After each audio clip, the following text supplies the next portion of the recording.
وارزقنا اتباعه وارنا الباطل باطلا وارزقنا اجتنابه اللهم علمنا ما ينفعنا وزدنا علما رب اشرح لي صدري ويسر لي امري واحلل عقدة من لساني يفقهوا قولي اما بعد۔ انسان نمازیں پڑھ کے نمازی تو بن سکتا ہے، روزے رکھ کر روزے دار تو بن سکتا ہے، عبادتیں ریاضتیں کر کے عبادت گزار تو قرار پا سکتا ہے، بڑے بڑے مقام، منصب اور مرتبے انسان عبادتوں کے ذریعے، ریاضتوں کے ذریعے حاصل کر سکتا ہے۔ کوئی علم حاصل کر کے عالم بن سکتا ہے، جو قرآن مجید کو پڑھنے والا،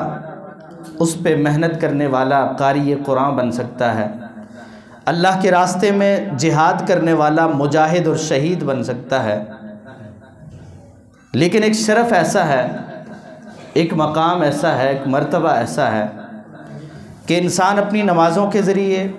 اپنے روزوں کے ذریعے، اپنی عبادتوں اور ریاضتوں کے ذریعے، جہاد اور رات کو قیام کے ذریعے سے وہ مقام حاصل نہیں کر سکتا، بلکہ وہ مقام اس انسان کو ملتا ہے جسے اللہ رب العالمین عطا فرماتے ہیں۔ ذالک فضل اللہ یؤتیہ من یشاء، وہ اللہ کا فضل اس پہ ہوتا ہے جس پہ اللہ رب العالمین چاہتے ہیں، اور وہ فضل، وہ مقام، وہ مرتبہ، وہ شرف جو ہے شرف صحابیت ہے کہ عبادت کرنے والے بہت سارے آتے رہیں گے، لیکن اللہ رب العالمین نے جس کو شرف صحابیت سے نواز دیا، یہ اللہ کا وہ فضل تھا جو اللہ رب العالمین نے عطا فرمایا، اور جس کو اس قابل سمجھا اس کو عطا فرمایا۔ نبی کریم صلی اللہ علیہ وسلم نے فرمایا کہ اللہ رب العالمین نے انسانوں کے دلوں کو دیکھا اور ان میں جو سب سے افضل دل پایا، انہیں نبی بنا دیا، انہیں رسول بنا دیا، اپنا مصطفیٰ اور اپنا پسندیدہ اور چنیدہ بنا دیا۔ اور پھر اللہ رب العالمین نے انسانوں کے دلوں کو دیکھا اور جن کو سب سے پاک دل پایا، ان کو اپنے نبی کا ساتھی بنا دیا، رضی اللہ عنہم اجمعین۔ یہ اللہ رب العالمین کا وہ فضل ہے کہ جو اللہ رب العالمین نے ان لوگوں کو عطا فرمائے جو اس قابل تھے، جن کے دل اتنے صاف تھے کہ اللہ رب العالمین نے ان کو اشرف المخلوقات ہونے کے بعد اپنی کائنات میں سب سے افضل انسان کا ساتھی بنا دیا، ان کا اطاعت گزار،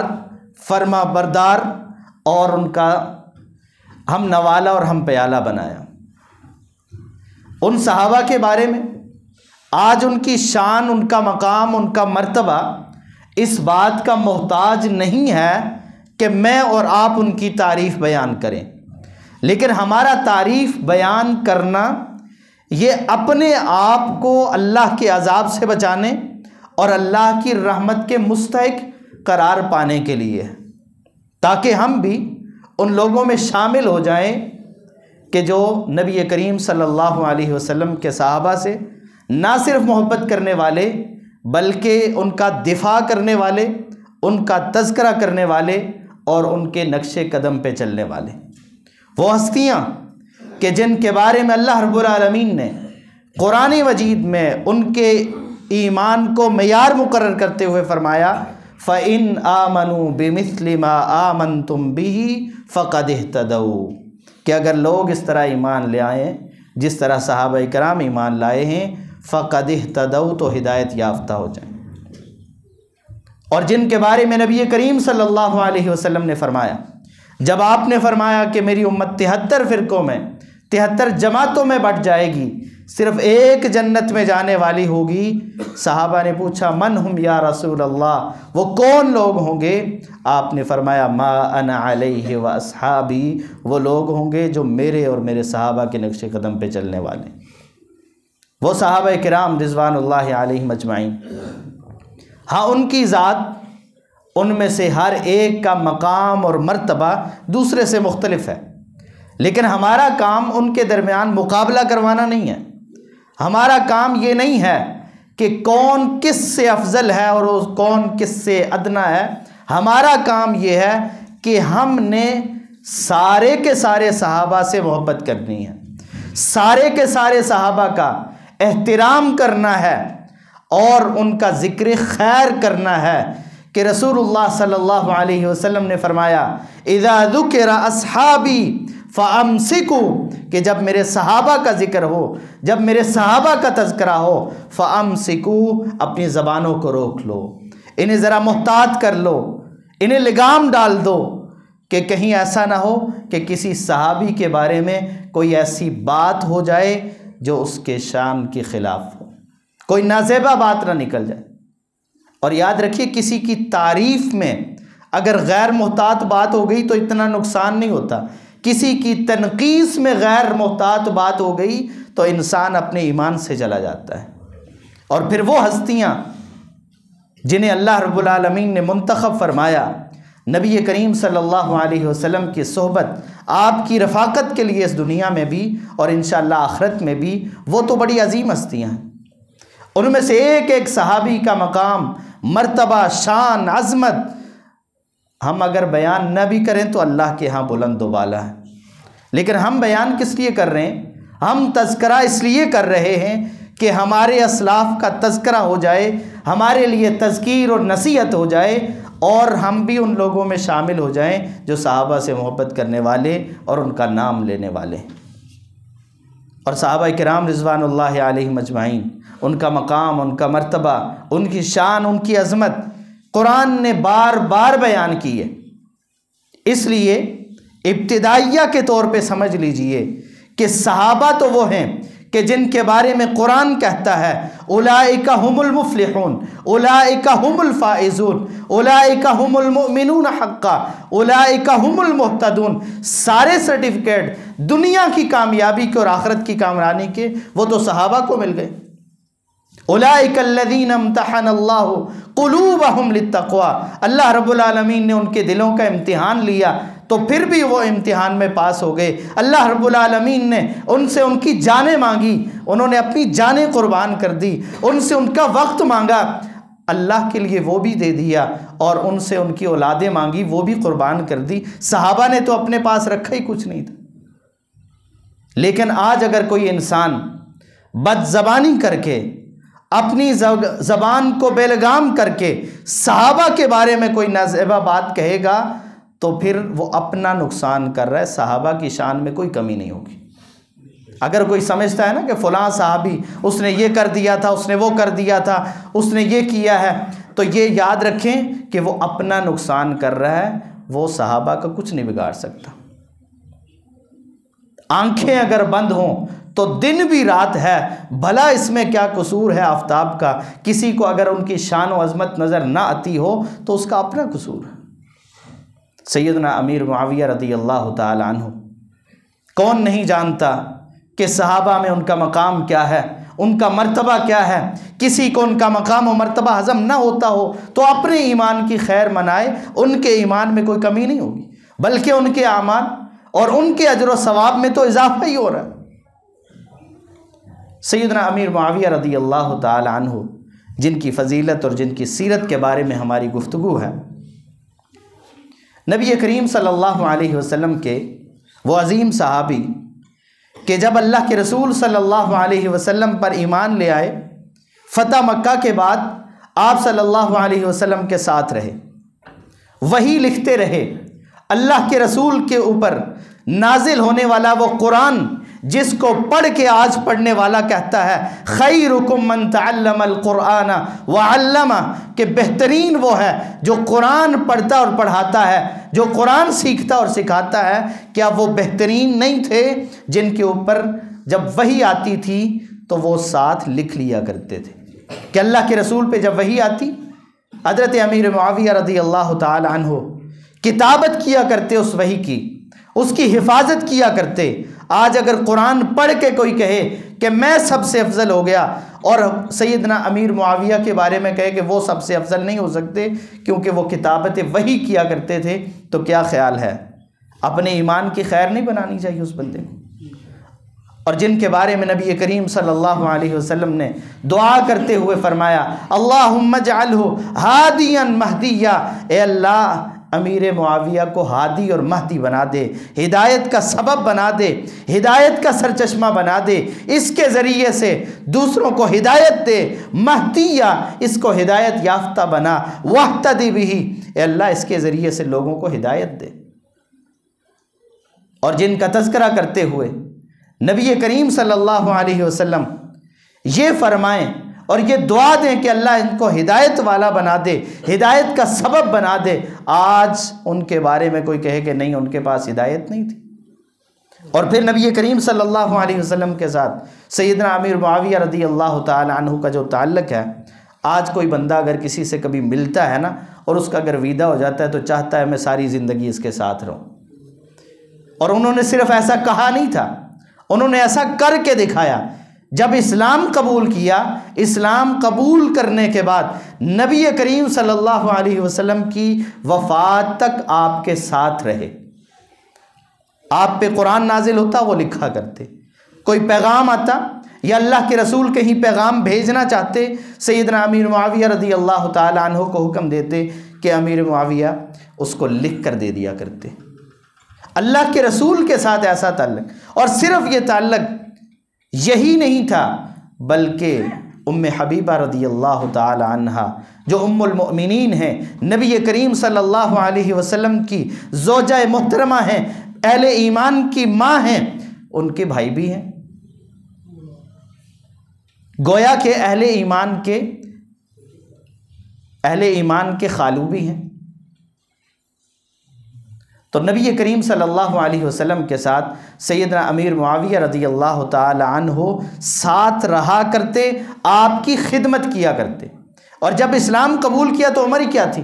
آج تو لوگ کہتے ہیں نہیں جی فتح مکہ کے موقع پر ایمان لائیں، اس سے پہلے تو مومن نہیں تھے۔ یاد رکھیں جو زندگی کے آخری لمحے میں بھی ایمان لے آئے، شرف صحابیت حاصل کر لے، بہت بڑا شرف ہے۔ سیدنا امیر معاویہ جب اسلام لائے ہیں تو 18 سال ان کی عمر تھی، یعنی ہمارے ہاں تو 18 سال کا بچہ سمجھا جاتا ہے اور یہ سمجھا جاتا ہے کہ ابھی تو اس کی عمر ہی کیا ہے، ابھی تو سمجھدار ہو جائے گا۔ لیکن حضرت امیر معاویہ رضی اللہ عنہ وہ تو 18 سال کی عمر میں اللہ کے رسول پر ایمان لے آئے تھے، اور اس کے بعد جب تک اللہ کے رسول رہے آپ کی خدمت کرتے رہے اور آپ کے ساتھ رہے۔ کسی ایک لمحے پہ بھی ایسا موقع نہیں آیا کہ اللہ کے رسول صلی اللہ علیہ وسلم نے ان سے ناراضگی کا اظہار کیا۔ بعض لوگ اس بات کو بڑا اٹھاتے ہیں کہ جی وہ حدیث میں آتا ہے اللہ کے رسول نے حضرت امیر معاویہ کو بلایا، وہ کھانا کھا رہے تھے نہیں آئے، اللہ کے رسول نے کہا لا اشبع اللہ بطنہ، اللہ اس کے پیٹ کو نہ بھرے۔ اگر اس کے ظاہری الفاظ کو ہی لینا ہے تو پھر تو اللہ کے رسول کئی مواقع پر کئی صحابہ کے بارے میں کہتے رہے ایسے الفاظ کہ جن کو اگر ظاہری معنی پہ لیا جائے تو وہ تو ہلاکت اور بربادی ہو جائے اس انسان کی۔ مثال کے طور پہ اللہ کے رسول کسی کے بارے میں کہتے ہیں ثقلت کا امک، تیری ماں تجھے گم پائے، تیرا یہ ہو جائے، تیرا یہ۔ حالانکہ دوسری حدیث میں اللہ کے رسول نے خود فرمایا کہ اللہ کے رسول دعا کر رہے ہیں کہ اللہ اگر میں نے کسی کو کبھی بد دعا دی ہے تو وہ بد دعا اس کے حق میں دعا بنا دے۔ یہاں پہ اگر ظاہری الفاظ اس طرح کے ملتے ہیں تو کئی صحابہ کے بارے میں ملتے ہیں کہ اللہ کے رسول نے بظاہر جو الفاظ کہے وہ سخت تھے، لیکن اللہ کے رسول خود دعا کر رہے ہیں کہ اللہ میں نے اگر کسی کو بد دعا دی ہے، یعنی میرے ظاہری الفاظ میں کسی کے بارے میں بد دعا ہے تو اس کو دعا بنا دے اور رحمت بنا دے۔ جن کو اللہ کے رسول دعائیں دیں، آج ہم کہیں کہ نہیں وہ تو مومن نہیں تھے، وہ تو اندر سے فلاں تھے، کس نے کسی کا اندر دیکھا ہے؟ وہ عظیم ہستیاں جن کو اللہ کے رسول کہیں کہ اللہ ان کو ہدایت کا ذریعہ بنا، اگر وہ ہدایت والے نہیں تھے تو کیا کوئی اور ہدایت والا ہو سکتا ہے؟ تو نبی کریم صلی اللہ علیہ وسلم نے حضرت امیر معاویہ رضی اللہ تعالی عنہ کو کئی مواقع پر مختلف انداز سے مخاطب کیے اور کئی مواقع پر آپ کو دعائیں دی، اور ان دعاؤں میں سے یہ بھی ہے۔ پھر نبی کریم صلی اللہ علیہ وسلم کے ساتھ رہنے کی، ہر انسان جو بھی اللہ کے رسول کے ساتھ رہا ظاہر ہے اس میں خیر، وہ سراپا خیر۔ حضرت امیر معاویہ رضی اللہ تعالی عنہ میں جو خیر موجود تھی، جو تقوی تھا، جو ورع تھی، کہ کبھی تو ایسا موقع بھی آتا کہ قرآن مجید کی کوئی آیت سنی ہے یا اللہ کے رسول کا کوئی فرمان سنا ہے یا کوئی ایسا واقعہ سنا ہے، بیٹھ کے رونا شروع ہو جاتے ہیں، اتنے رقیق القلب کہ اللہ رب العالمین سے ڈرنے والے اور اللہ کا تقوی اور اللہ کے عذاب سے اتنا خوف رکھنے والے، کہ جب کوئی ایسا موقع آتا تو حضرت امیر معاویہ رضی اللہ تعالیٰ عنہ روتے اور زاروں کتاب روتے۔ آج وہ لوگ بھی ان کے بارے میں باتیں کرتے ہیں جنہیں شاید زندگی میں کبھی رونا نہ آیا ہو اللہ کے خوف کی وجہ سے، حالانکہ رسول اللہ صلی اللہ علیہ وسلم نے فرمایا کہ اس آنکھ پہ جہنم کی آگ حرام ہے جو اللہ رب العالمین کے ڈر سے، اللہ کے خوف سے روتی ہے، جس سے ایک آنسو کا قطرہ بھی نکلتا ہے اللہ رب العالمین اس کے اوپر جہنم کو حرام کر دیتے ہیں۔ اور وہ 7 خوش نصیب لوگ جنہیں اللہ رب العالمین قیامت والے دن سایہ عطا فرمائیں گے، جس دن کوئی سایہ نہیں ہوگا، اس دن جن خوش نصیب لوگوں کو سایہ ملنے والا ہے ان میں سے ایک وہ شخص بھی ہے، ذکر اللہ خالیا ففاضت عیناہ، جس نے اللہ کا ذکر کیا، اللہ کو یاد کیا، اللہ رب العالمین کے عذاب کو اپنے ذہن میں لایا، اور پھر اس کی آنکھیں بہہ پڑی، رونے لگ گیا، اور اللہ رب العالمین کے ڈر سے اور اللہ کے خوف سے جس کی آنکھوں سے آنسو جاری ہو گئے، اللہ رب العالمین اسے سایہ عطا فرمائے اور اس کے اوپر جہنم کی آگ کو حرام کر دیا۔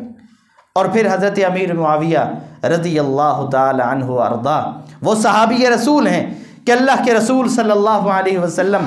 اپنی خالہ ام حرام رضی اللہ تعالی عنہ کے گھر تشریف لے گئے۔ آپ اکثر وہاں جایا کرتے تھے، آپ وہاں گئے،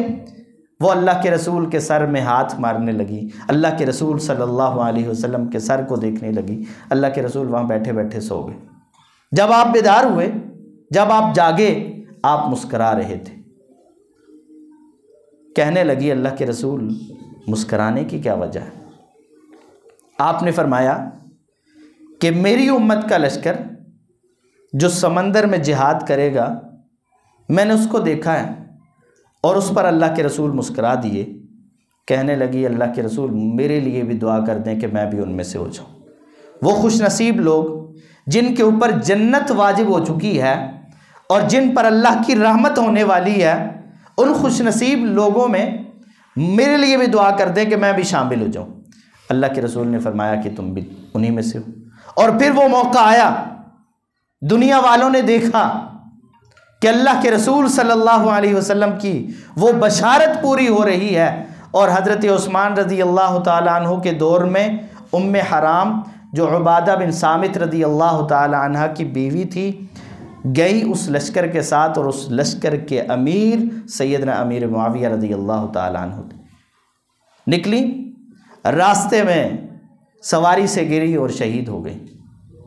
لیکن حضرت امیر معاویہ رضی اللہ تعالیٰ عنہ ان کے بارے میں خوشخبری سنا کے چلی گئی، اللہ کے رسول کی بشارت ہمیں پہنچا کے چلی گئی کہ اللہ کے رسول صلی اللہ علیہ وسلم نے ان سے فرمایا تھا کہ وہ لشکر، وہ جماعت ہوگی میری امت کی کہ جن کو اللہ رب العالمین جنت میں داخل کریں گے، اور جن پر اللہ رب العالمین کی رحمت ہوگی،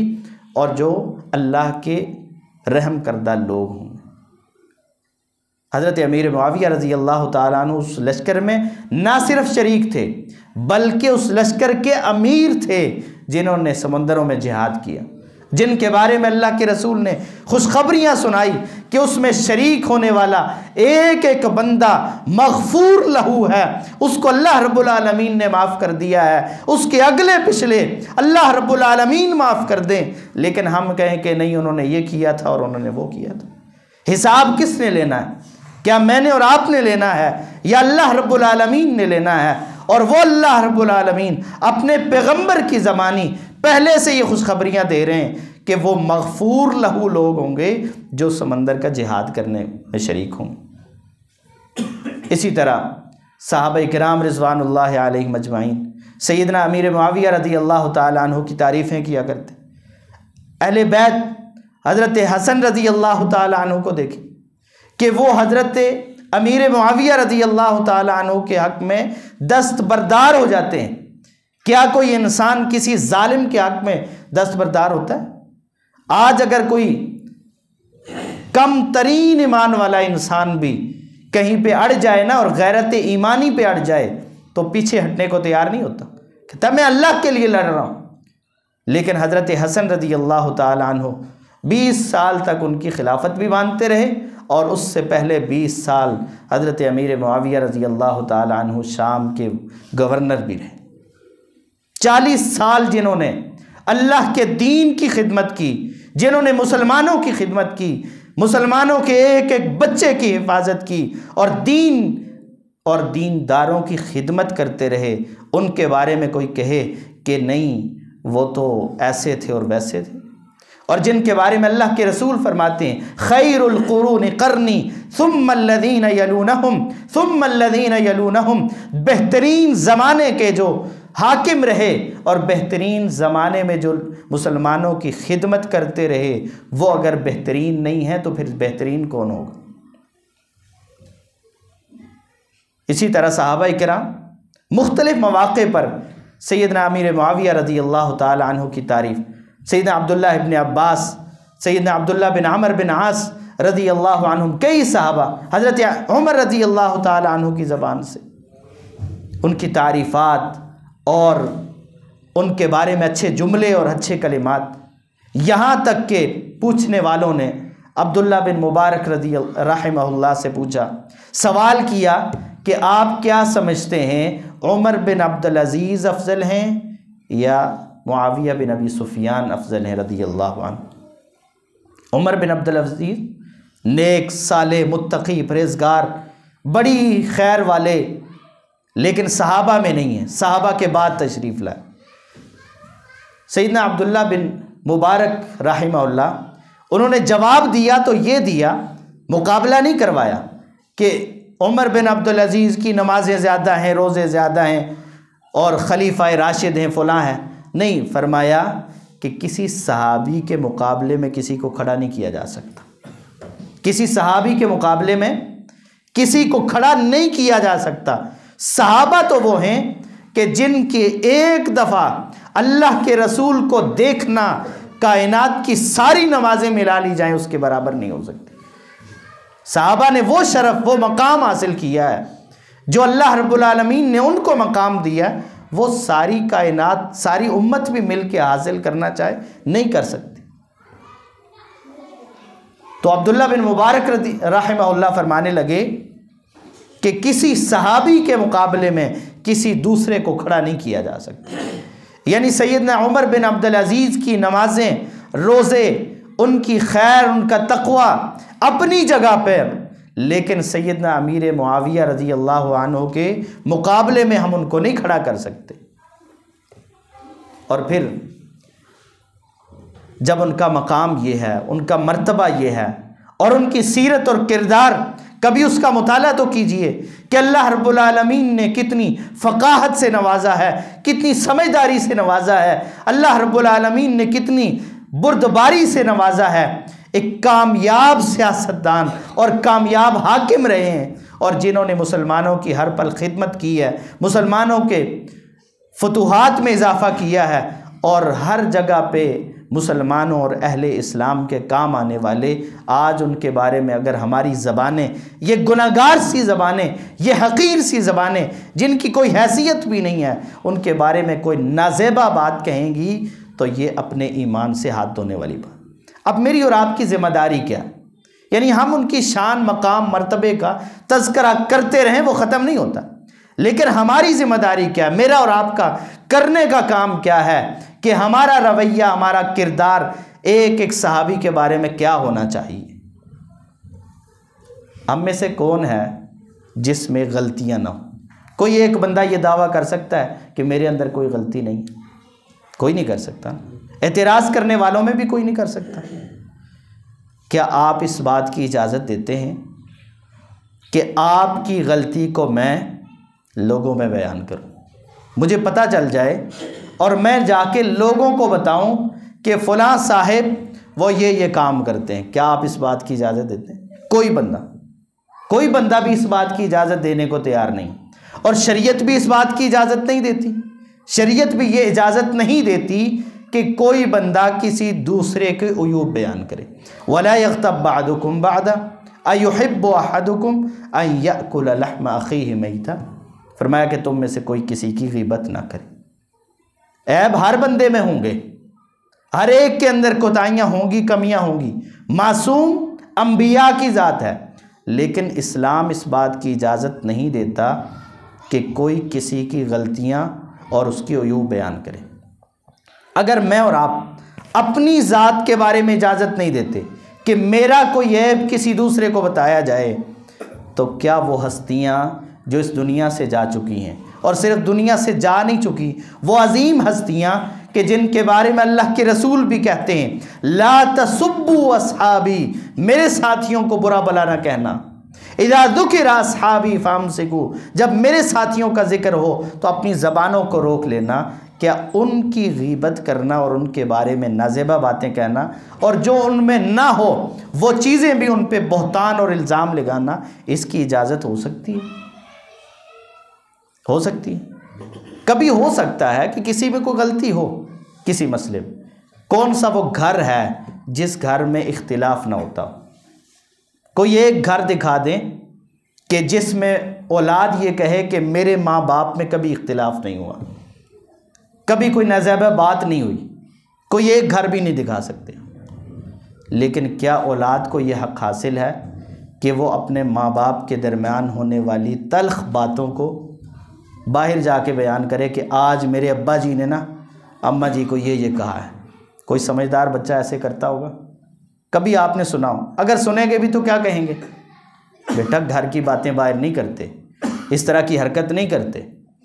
لیکن اگر وہ کہیں نہیں میں تو حق بیان کر رہا ہوں، میں تو سچ بتا رہا ہوں کہ آج میرے ابو نے امی کو یہ کہا ہے، یہ گالیاں دی ہیں، اور امی نے یہ جواب دیے ہیں، کوئی سمجھدار، اس سے بڑے الفاظ بھی ہو سکتے ہیں لیکن چلیں ہم یہ کہتے ہیں کوئی سمجھدار اولاد ایسی حرکت کرے گی؟ اگر کرے گی تو کوئی سمجھدار کہے گا؟ حالانکہ کیا گھر میں اختلاف نہیں ہوتے؟ ماں باپ میں اختلافات نہیں ہو جاتے ہیں نا، لیکن اخلاق، کردار اور تہذیب اس بات کی اجازت نہیں دیتی، اور اسلام تو قطعاً اس بات کی اجازت نہیں دیتا کہ گھر کے ان معاملات کو باہر جا کے لوگوں میں بیان کیا جائے۔ اگر وہاں آپ فیصلہ کرنا شروع کر لیں کہ امی نے یہ کہا تھا، ابو نے یہ کہا تھا، اور ان میں سے فلاں ٹھیک کہہ رہا تھا، فلاں غلط کہہ رہا تھا، آپ کو یہ اختیار کس نے دیا؟ آپ کو جج اور حاکم کس نے بنایا؟ آپ کو کا کام تو تھا کہ گھر کی باتوں کو گھر میں رہنے دیں۔ ایک عام انسان، اس کے بارے میں اللہ کے رسول نے فرمایا من ستر مسلما سترہ اللہ فی الدنیا والآخرہ، جو ایک مسلمان کی پردہ پوشی کرتا ہے اللہ رب العالمین دنیا میں بھی اور آخرت میں بھی اس کے اوپر پردہ ڈالتے، اس کے عیوب پہ پردہ ڈالتے۔ یہاں تو عیوب والی بات ہی نہیں ہے، اپنی طرف سے الزامات لگائے جاتے ہیں نا صحابہ کے بارے میں۔ تو صحابہ ہمارے اسلاف ہیں، ہمارے بڑے ہیں، ہمارے ماں باپ قربان ہو جائیں ان صحابہ کے جوتوں پہ لگنے والی خاک پر۔ اگر میرے اور آپ کے ماں باپ کی قدر ہے، ان کی منزلت ہے، ان کی بات باہر جا کے نہیں کی جا سکتی، تو صحابہ کے بارے میں کوئی بات اور فیصلہ، اور جس چیز میں بندہ موجود نہیں ہوتا، کئی دفعہ ایسے ہوتا ہے کہ آپ کے سامنے دو بندوں کا اختلاف ہوا، جھگڑا ہوا، آپ فیصلہ نہیں کر پاتے، آپ اس نتیجے پہ نہیں پہنچ پاتے کہ کون ٹھیک ہے اور کون غلط۔ کئی دفعہ ایسے ہوتا ہے یا نہیں ہوتا؟ آپ کے سامنے دو بندے لڑتے ہیں، اختلاف کرتے ہیں، لیکن آپ فیصلہ نہیں کر پاتے کہ ان میں سے کون ٹھیک ہے اور کون غلط ہے۔ جو باتیں 1400 سال پہلے ہوئی، کیا آج ان کے بارے میں سنی سنائی باتوں کے نتیجے میں ہم کوئی فیصلہ کر سکتے ہیں کہ فلاں ٹھیک ہے اور فلاں غلط ہے؟ صحابہ میں اگر کسی موقع پر کوئی اختلاف بھی ہوا ہے، وہ انسان تھے، وہ بشر تھے، اگر ان سے کوئی ایسا معاملہ بھی ہوا ہے تو میرا اور آپ کا کام ان کے لیے دعا کرنا ہے، ان کے عیوب کو اچھالنا، ان کی غلطیاں تلاش کرنا نہیں ہے۔ غلطیاں اگر تلاش کی جائیں تو کون ہے جس کی غلطیاں نہ ہوں؟ انبیاء علیہم السلام کے علاوہ کوئی ایسا ہے کہ جس کی غلطیاں تلاش کی جائیں اور آپ کو غلطی نہ ملے؟ اور پھر جب آپ اس نگاہ سے اور اس اینک سے تلاش کرنا چاہتے ہیں نا، اس زاویے سے تلاش کرتے ہیں کہ میں نے عیوب تلاش کرنے تو مل ہی جایا کرتے ہیں، اور پھر اپنے ذہن کے مطابق جب بندہ کسی چیز کو عیب سمجھتا ہے، ممکن ہے دوسرے کی نظر میں وہ عیب ہی نہ ہوتا ہو۔ تو اس لیے صحابہ کرام کا جب تذکرہ ہوتا ہے، جب ذکر ہوتا ہے، تو بالخصوص ہمیں محتاط رہنے کی ضرورت ہے کہ سب سے پہلے تو یہ ہے کہ ہر سنی سنائی بات ان کے بارے میں کہہ دینا کہ فلاں نے یہ کر دیا، فلاں نے یہ کر دیا، یہ کسی مسلمان کے لیے زیبا نہیں ہے۔ پھر سنی سنائی بات کے بعد یعنی اگر تحقیق سے ثابت بھی ہو گیا، آپ کو صحیح ترین روایات اور حدیث سے بھی پتہ چل گیا کہ فلاں نے ایسا ایسا کیا تھا، تو نتیجہ ہم خود نہیں نکالیں گے، کیا کریں گے کہ یہاں صحابہ نے، تابعین نے، ائمہ دین نے اس بات کا کیا مطلب اور کیا نتیجہ نکالا۔ کئی الفاظ ہمارے سامنے ہوتے ہیں لیکن ہم اس کا صحیح مطلب نہیں سمجھ پا رہے ہوتے، تو وہاں کیا دیکھیں گے کہ یہاں اسلاف امت نے کیا نتیجہ نکالا، انہوں نے کیا کہا اس بات کے بارے میں، یہ حدیث ان کی نظروں سے بھی گزری ہے، یہ آیت انہوں نے بھی پڑھی ہے، انہوں نے اس کا کیا مطلب نکالا ہے اور کیا مطلب بیان کیا، اس کے مطابق کیا جائے۔ تو ہر سنی سنائی بات نہیں، پھر اپنی مرضی کے مفہوم اور مطلب نہیں، بلکہ جو علماء نے، ائمہ دین نے اور صحابہ اور تابعین نے مطلب بیان کیا اس تک محدود رہیں گے۔ اور تیسری بات کہ اگر کوئی ایسی چیز ملتی ہے تو فیصلہ کرنا میرا اور آپ کا کام نہیں ہے، نتیجہ نکالنا میرا اور آپ کا کام نہیں ہے کہ کون کیسا تھا کیا تھا۔ میرا اور آپ کا کام یہ ہے کہ اللہ نے میرے اور آپ کے لیے صحابہ کو اسوہ حسنہ بنایا ہے، میرے اور آپ کے لیے آئیڈیل اور نمونہ بنایا ہے، اور ہمارے ایمان کے لیے معیار مقرر کیا ہے فَإِنْ آمَنُوا بِمِثْلِ مَا آمَنْتُمْ بِهِ فَقَدِ اهْتَدَوْا کے تحت۔ تو میرا اور آپ کا کام یہ ہے کہ ہم